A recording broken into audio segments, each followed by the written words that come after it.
감사합니다. 오늘은 요한복음 8장 44절 말씀을 지식, 가치관, 신념 그리고 마귀라는 제목으로 나눠보도록 하겠습니다. 요한복음 8장 44절을 다 같이 읽어보도록 하겠습니다. 요한복음 8장 44절입니다. 너희는 너희 아비 마귀에서 났으니 너희 아비의 욕심대로 너희도 행하고자 하느니라. 그는 처음부터 살인한 자요 진리가 그 속에 없으므로 진리에 서지 못하고 거짓을 말할 때마다 제 것으로 말하나니 이는 그가 거짓말쟁이요 거짓의 아비가 되었음이라 하였습니다. 성경은 예수님이 은혜와 진리가 충만하였다고 말하고 있습니다. 그리고 예수님은 자기 자신이 나는 마음이 온유하고 겸손하다고 이렇게 말씀하였습니다. 그런 예수님께서 너희들은 마귀 자식이다, 마귀가 너희 아비다라고 거친 표현을 쓰는 것은 상당히 이례적입니다. 더욱이 예수님께서 책망하신 너희들은 예수님을 믿은 유대인들이라고 요한복음 8장 31절에 말씀하고 있습니다. 예수님을 믿은 유대인들에게 예수님이 너희들은 마귀의 자식이라고 말한 것은 상당히 충격적입니다. 우리가 여기서 두 가지를 알 수가 있습니다. 첫 번째는 그 유대인들은 예수님을 믿었습니다. 그러나 예수님의 말씀과는 전혀 다른 지식과 전혀 다른 가치관과 신념으로 살고 있었습니다. 지금도 그리스도인이라 하지만 성경 말씀, 예수님 말씀과는 전혀 다른 지식과 가치관과 신념으로 사는 사람이 많이 있습니다. 두 번째로 예수님은 그들이 갖고 있던 지식과 가치관과 신념이 어디에서 왔는지 그 근원을 밝히고 있습니다. 마귀로부터 그러한 지식이 와서 가치관이 되고 신념이 되었다는 것입니다. 예수님은 그들의 지식, 가치관, 신념뿐만 아니라 그 너머에 있는 영적인 것을 정확히 보고 분별하였습니다. 비록 그들은 예수님을 믿었지만 마귀로부터 온 지식과 가치관에 영향받아 살고 있었습니다. 그래서 너희는 너희 아비 마귀에게서 났고 너희 아비 욕심대로 행하고자 한다고 하였습니다. 영적인 것은 영적으로 분별하여야 합니다. 예수님은 마귀의 속성을 첫 번째로 살인, 두 번째로 거짓말로 밝혔습니다. 이런 마귀의 속성은 마귀의 영향과 충동받는 사람들에게서도 나타나는 특징입니다. 오늘은 사람들의 지식과 가치관과 신념 넘어 영적 근원이 되는 마귀의 두 가지 그 속성을 살펴보고자 합니다. 첫 번째로 마귀는 처음부터 살인한 자입니다. 성경의 최초의 살인자는 가인입니다. 가인은 그 동생 아벨을 돌로 쳐 죽였습니다. 그런데 왜 요한복음 8장 44절에서 마귀가 처음부터 살인한 자라고 하였을까요? 성경의 최초의 가정 이야기를 보면은 아담과 하와가 하나님 말씀 불순종하여서 에덴 동산에서 쫓겨납니다. 그리고 그들은 동침하여 가인과 아벨이라는 형제를 낳습니다. 인류 최초의 가정입니다. 그런데 인류 최초의 가정에서 살인사건이 일어난 것입니다. 가인과 아벨이 하나님께 제물을 드렸습니다. 하나님께서 아벨의 제물은 받으셨고 가인의 제물은 받지 않으셨습니다. 왜 하나님께서 동생 아벨의 제물은 받으시고 나의 제물은 받지 아니었을까? 다음번에는 하나님께 받으시도록 잘 드려야겠다고 가인은 그렇게 생각할 수도 있었습니다. 그러나 가인은 몹시 분하여 안색이 변하였다고 이야기하고 있습니다. 심한 분노와 불만으로 얼굴이 변하였습니다. 동생 아벨에 대한 강한 미움과 분노를 갖게 되어 얼굴이 굳어진 것입니다. 여호와 하나님께서 이러한 가인에게 말씀하십니다. 창세기 4장 6절 7절에 여호와께서 가인에게 이르시되 내가 분하여 함은 어찌 됨이며 안색이 변하면 어찌 됨이냐. 내가 선을 행하면 어찌 낯을 들지 못하겠느냐. 선을 행하지 아니하면 죄가 문에 엎드려 있느니라. 죄가 너를 원하나 너는 죄를 다스릴지나. 이렇게 말씀하였습니다. 가인은 동생 아벨에게 시기심, 분노, 증오가 일어났습니다. 그러나 하나님께서는 카인에게 그 분노 뒤에 있는 영적인 지식을 알려주십니다.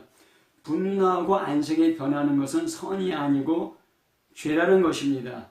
그런데 그 죄가 마음문에 엎드려 있고 죄가 너를 원한다는 것입니다. 죄가 내 안에 들어가기를 원한다는 것입니다. 성경에서 죄라는 단어가 여기 처음 나옵니다. 어떻게 죄라는 추상명사가 가인의 마음문에 엎드려서 가인 안에 들어가기를 원할까요? 어떻게 죄라는 추상명사가 가인을 소유하기를 원할까요? 요한일서 3장 12절에 가인같이 하지 말라 그는 악한 자에게 속하여 그 아우를 죽였으니 라는 말씀이 나옵니다. 가인이 아벨 죽인 것은 악한 자에게 속하였기 때문이라고 합니다. 악한 자의 충동과 영향력으로 아벨을 쳐 죽였다는 것입니다. 여기서 악한 자는 누구일까요? 요한복음 3장 12절 위로부터 성경을 살펴보면 잘 알 수 있습니다. 요한일서 3장 8절에 죄를 짓는 자는 마귀에게 속하나니 마귀는 처음부터 범죄함이라. 하나님의 아들이 나타난 것은 마귀의 일을 멸하려 하심이라. 죄를 짓는 자는 마귀에게 속한다고 말하고 있습니다. 또 요한일서 3장 10절에 이러므로 하나님의 자녀들과 마귀의 자녀들이 드러나나니 무릇 의를 행하지 아니하는 자나 또는 그 형제를 사랑하지 아니하는 자는 하나님께 속하지 아니하니라 말씀하였습니다. 마귀의 자녀와 하나님의 자녀가 있습니다. 마귀에게 속한 자는 의를 행치 아니하거나 형제를 사랑치 아니하는데 그 예로 가인을 들고 있는 것입니다. 가인이 악한 자 마귀에게 속하여 아우를 죽였다고 하였습니다. 가인이 아벨을 죽인 그 과정을 우리가 좀 살펴볼 필요가 있습니다.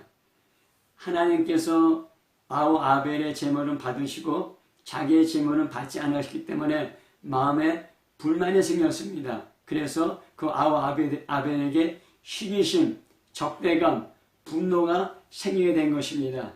가인은 이런 분노를 통제하지 못했습니다. 분노, 미움, 적대함이 점점 커지고 가인의 마음에 꽉 차 되었습니다. 결국 분노가 가인을 소유하게 되었고 가인은 살인하게 되었습니다. 이것이 현실적, 심리적 분석입니다. 그러나 이러한 현실적, 심리적 과정 뒤에 영적인 문제가 있습니다. 이러한 불만, 미움, 분노는 악이고 죄라는 것입니다. 이 죄가 가인의 마음문에 엎드려 있고 가인을 원했습니다. 결국 가인은 이러한 죄의 유혹을 이기지 못하였습니다. 죄가 가인을 소유하게 된 것입니다.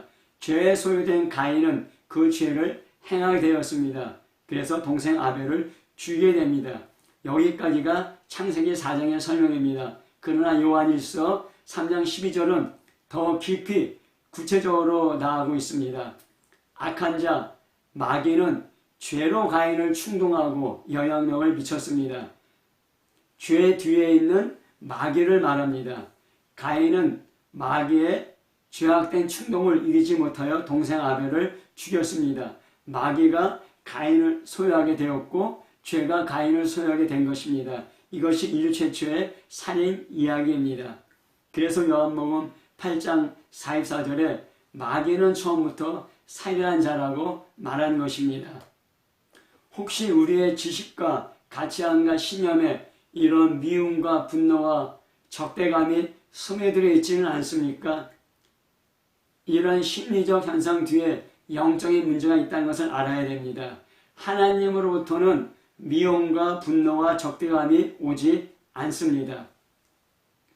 미움과 분노와 적대감은 단지 개인과 개인 사이에만 발생하지 않습니다. 집단과 집단, 민족과 민족 사이에도 나타날 수 있습니다.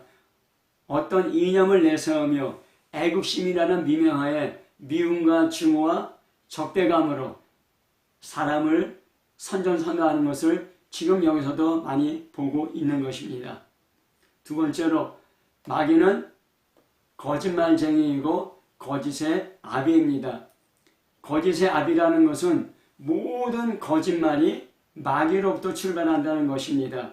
인류 최초의 거짓말은 무엇일까요? 하나님은 에덴의 동산을 창설하시고 아담과 하와를 에덴 동산에 두셔서 그것을 경작하며 지키게 하였습니다.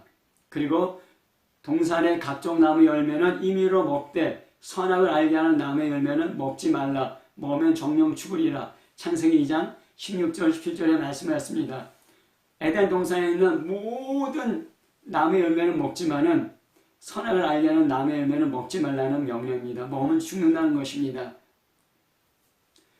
이것은 모든 것을 먹을 수 있지만은 선을 알게 하는 나무의 열매 그것만 먹지 마라. 이것은 하나님의 관대한 명령입니다. 꼭 하나만 지키면 되는 것이었습니다. 그런데 뱀이 여자에게 선악을 알게 하는 나무의 열매를 먹어도 너희가 결코 죽지 않는다. 너희가 그것을 먹는 날에는 너희 눈이 밝아져서 하나님같이 되어 선악을 알 줄 하나님이 아심이라 하였습니다. 여자가 뱀의 이야기 듣기 전에는 선악을 알게 하는 나무의 열매를 볼 때 하나님이 먹지 말라고 하였으니까 먹지 말아야지. 하나님이 먹으면 죽는다고 하였지 라고 생각했을 것입니다. 그러면서 그 나무의 열매를 그냥 지나쳤을 것입니다. 그러나 뱀의 이야기를 듣고 그 나무 열매에 대한 다른 인식을 갖게 되었습니다. 그러면서 마음속에 의심이 생겼습니다. 왜 하나님이 이런 고급 정보를 가르쳐주지 않았을까? 하나님이 이럴 수가 있나?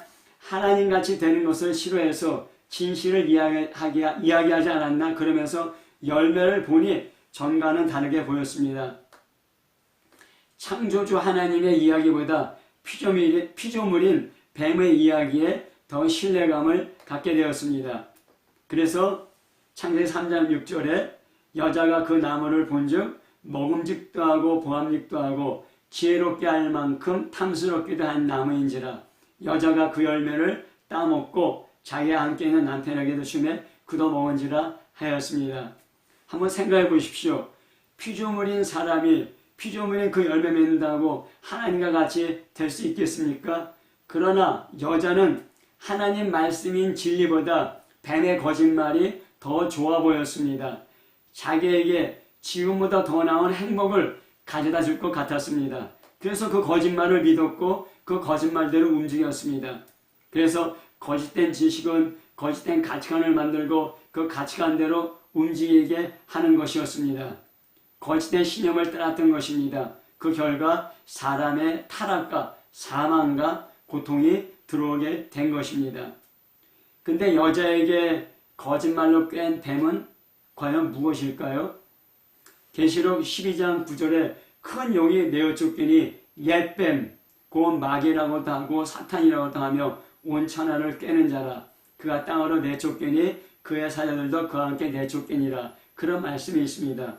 이 이야기는 하늘의 천사장 미가엘과 그 용과 그의 사자들이 그 전쟁을 일으켜서 용과 그 사자들이 땅으로 내쫓기는 그 이야기에 예가합니다. 근데 여기서 큰 용, 옛뱀, 마귀, 사탄이 동일 인물인 것을 알 수 있습니다.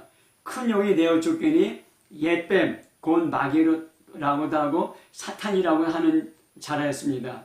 근데 이 큰 용, 옛뱀, 마귀, 사탄은 특징적으로 한 가지 그 일을 하고 있습니다. 그 특징이 무엇이냐면은 온 천하를 꿰는 자, 온 천하를 거짓말로 미혹하는 자라는 것입니다. 에덴 동산의 뱀은 마귀가 뱀을 통하여 아담과 하와를 미혹한 것입니다. 그래서 옛뱀이라 하였습니다. 마귀는 거짓말쟁이이고 거짓의 아비입니다. 거짓의 전문가입니다. 아담과 하와가 누구입니까? 하나님의 형상대로 창조된 최초의 인간입니다. 죄를 한 번도 짓지 않은 순전한 사람이었습니다. 세상 모든 동물의 이름을 지어줄 정도로 탁월한 지적 능력이 있었고 하나님께서 동산에서 거니시는 소리를 들을 정도로 영적으로 탁월했습니다. 이런 아담과 하와의 지적인 탁월함, 영적인 탁월함, 한 번도 죄를 짓지 않은 그런 순수함에 그런 수준과 경지에 이른 사람은 아마 없을 것입니다. 그런 아담과 하와가 뱀의 거짓말에 미혹되어 속아서 선악을 알게 하는 나무의 열매를 따먹었습니다. 사람의 능력으로는 마귀의 거짓말과 미혹을 이길 수가 없습니다. 마귀는 거짓말로 온 천하를 빼고 미혹하는 자입니다. 그래서 계시록 20장 1절부터 3절에 보면은 또 내가 보매 천사가 무저왕의 열쇠와 큰 쇠사슬을 그의 손에 가지고 하늘로부터 내려와서 용을 잡으니 곧 옛뱀이요 마귀요 사탄이라 잡아서 천년 동안 결박하여 무저왕에게 던져 넣고 잠그고 그에 임봉하여 천년이 차도록 다시는 만국을 미혹하지 못하게 하였는데 그 후에 잠깐 노이라 하였습니다. 이 용, 옛뱀, 마귀, 사탄은 천하 만국을 미혹하는 자라는 것입니다. 그 옛뱀이 천년 동안 무저왕에 갇힌다는 그런 말씀입니다. 또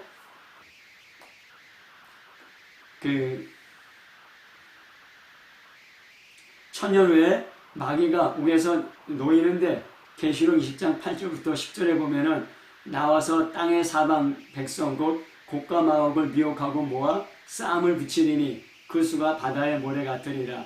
그들이 짐에는 널리 퍼져 성도들의 짐과 사랑하시는 성을 두름에 하늘에서 불이 내려와 그들을 태워버리고 또 그들을 미혹하는 마귀가 불과 유황 못에 던져지니 거기는 그 짐승과 거짓 선지자도 있어 세세토록 밤낮 괴로움을 받으려 하였습니다. 마귀는 미혹하는 자입니다. 미혹해서 서로 분리시키고 분열시키고 서로 싸우고 충돌하여 죽이게 하는 그런 악한 존재인 것입니다. 마귀는 거짓말로 미혹하여 우리의 생각을 어둡게 합니다. 그래서 사람들이 진리를 받아들이지 못하고 복음을 받아들이지 못하고 예수 그리스도를 믿지 못하도록 합니다. 그래서 고린도후서 4장 3절부터 4절 말씀에 만일 우리 복음이 가리었으면 많은 자들에게 가려진 것이라. 그 중에 이 세상 신이 믿지 아니하는 자들의 마음을 혼미하게 하여 그리스도의 영광의 복음의 강체가 비치지 못하게 하매니 그리스도는 하나님의 형상이라 하였습니다. 뿐만 아니라 그리스도인도 믿음에서 떠나도록 미혹합니다. 요한일서 4장 1절 2절 말씀에 그러나 성령이 밝히 말씀하시기를 후일에 어떤 사람들이 믿음에서 떠나 미혹하는 영과 귀신의 가르침을 따르리라 하였으니 자기 양심이 화인받아서 외식함으로 거짓말하는 자들이라 하였습니다. 하나님에 대한 믿음, 예수 그리스도에 대한 믿음이 있었는데 미혹하는 영과 귀신의 가르침으로 그 믿음에서 떠난다는 것입니다. 그리고 자기 양심이 화인 맞아서 자기 불에 대서 더 이상 감각이 없게 되는 것처럼 더 이상 그 진리에 반응하지 못하는 그런 상태가 되도록 한다는 것입니다. 이 세상의 마지막이 될수록 가장 중요한 특징은 미혹입니다. 마태복음 24장은 세상의 끝을 이야기하고 있는데 이 세상의 끝을 세 단계로 이야기하고 있습니다. 재난의 시작, 환난, 큰 환난을 세 단계로 나누고 있는 것입니다.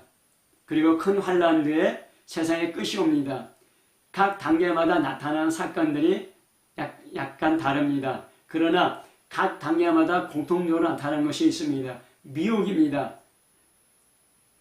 재난의 시작에는 사람의 미혹을 주의하려 하였고, 환난 때는 거짓 선지자의 미혹이 있다 하였고, 그리고 큰 환난 때는 거짓 그리스도들과 거짓 선지자들의 미혹이 있다고 하였습니다. 세상의 마지막이 될수록 미혹은 점점 더 심해질 것입니다. 무엇이 진실이고 무엇이 거짓인지, 무엇이 진리이고 무엇이 미혹인지 분별하기가 더욱 힘들게 됩니다. 이 거짓말과 미혹 뒤에는 마귀가 있고, 이 거짓말과 미혹을 통해서 사람은 서로 미워하게 되고 적당함을 갖게 되고 분노하게 되고 살인하게 됩니다. 이게 마귀의 일이고 마귀의 가장 두드러진 특징이 되는 것입니다. 말씀을 맺겠습니다. 사람들은 경험과 교육을 통해서 어떤 지식을 갖게 되고 가치관을 갖게 되고 신념을 갖게 됩니다. 그리고 그런 지식과 가치관과 신념대로 살게 됩니다. 만약 거짓된 지식에 의해 잘못된 가치관을 갖게 되고 잘못된 신념대로 살게 된다면 어떻게 되겠습니까? 자신뿐만 아니라 가족과 집단, 나라까지 망가뜨리게 됩니다.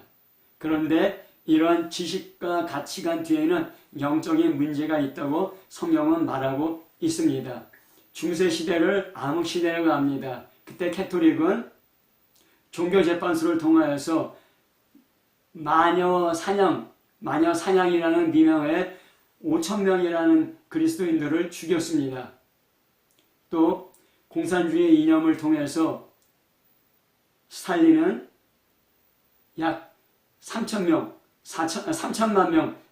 명을 죽였다고 합니다. 또한 이런 공산주의 이념을 통해서 목택동은 7천만 내지 7,500만 명을 죽였다고 합니다. 또 나치는 아리안 민족 우수성을 내세우며 유대인 600만 명을 죽였습니다. 그리고 그 중세 패스트가 유행할 때 많은 사람들이 패스트의 원인이 거지나 집시나 또 유대인이 그 패스트의 원인, 패스트의 전파자가 된다고 그들을 희생양 삼아 죽게 했습니다. 우리 역사를 보더라도 이런 잘못된 이념과 잘못된 사상, 그 거짓과 미혹으로 얼마나 많은 사람들을 죽이고 또 죽고 미워하고 분노하고 증오하게 되는지 모릅니다. 그런데 이런 거짓과 미혹, 분노와 증오와 적대함과 살인 그 뒤에 영적인 존재가 있다고 성경은 이야기하고 있는 것입니다. 지금도 인권, 자유, 평등, 평화, 복지, 통합, 종교라는 미명하에 얼마나 많은 거짓과 미혹이 있는지 모릅니다. 미움과 분노와 적대감을 일으키는 이념과 사상은 얼마나 많습니까? 그 뒤에 있는 영적인 것을 분별하지 못한다면 이러한 풍조에 휩쓸려가기 쉽습니다. 성경은 분명히 말하고 있습니다.